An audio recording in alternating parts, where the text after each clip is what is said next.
Katika kutatua changamoto ya matatizo ya macho, Serikali ya Mapinduzi Zanzibar kupitia Wizara ya Afya kwa kushirikiana na taasisi ya Samia Foundation pamoja na Vision Plus imeamua kuja na mbinu mbadala ya kambi ya macho itakayokwenda kuchukua siku 2, ambapo takriban ya watu 400 wanakwenda kupatiwa huduma katika kambi hii.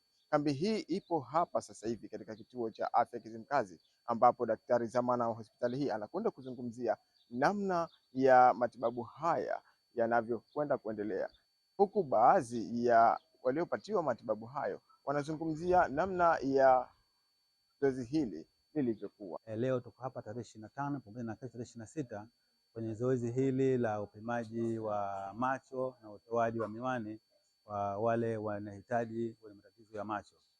Kwanza, kwa niaba ya Wizara ya Afya kwa kushirikiana na Samia Foundation pamoja na Vision Plus kwa kuwezesha kukamilisha matayarisho na kufanikisha kambi hii ya matibabu ya macho pamoja na uchunguzi katika eneo hili la kusini. Lakini pia sio kusini tu ya Unguja, watu kutoka mjini pamoja na kutoka kaskazini pia wamekuja hapa kwa ajili ya kupata huduma. Hii ni kuunga nguvu zile juhudi na maono ya viongozi wetu wakuu wa serikali, Mama Samia Suluhu Hassan, Rais wa Jamhuri ya Muungano wa Tanzania, pamoja na Dr.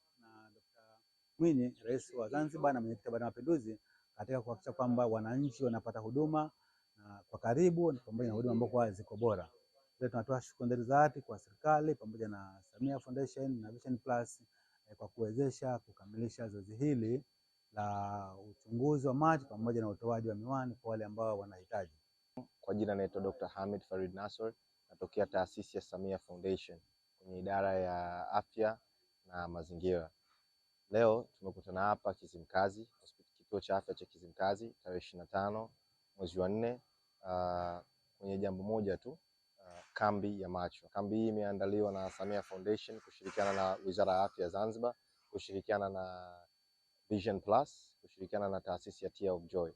Nia na madhumuni ya kambi hii ni kufanya ukaguzi wa macho, kuangalia na kubaini matatizo ya macho kama upofu wa muda, matatizo ya uoni.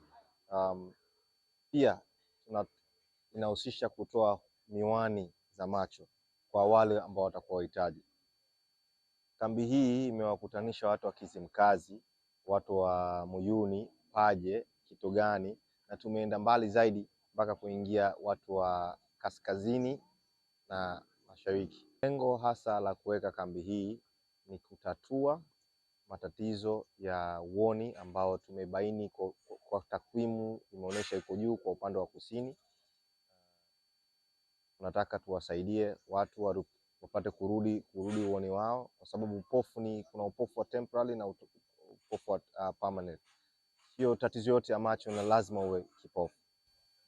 Nimekuja leo kufuatia huduma yangu ya macho na bahati nzuri nimekufanyiwa vipimo vyote, na katika kipimo nimebahatika kupata miwani, na miwani hii naiona bila shaka inanisaidia.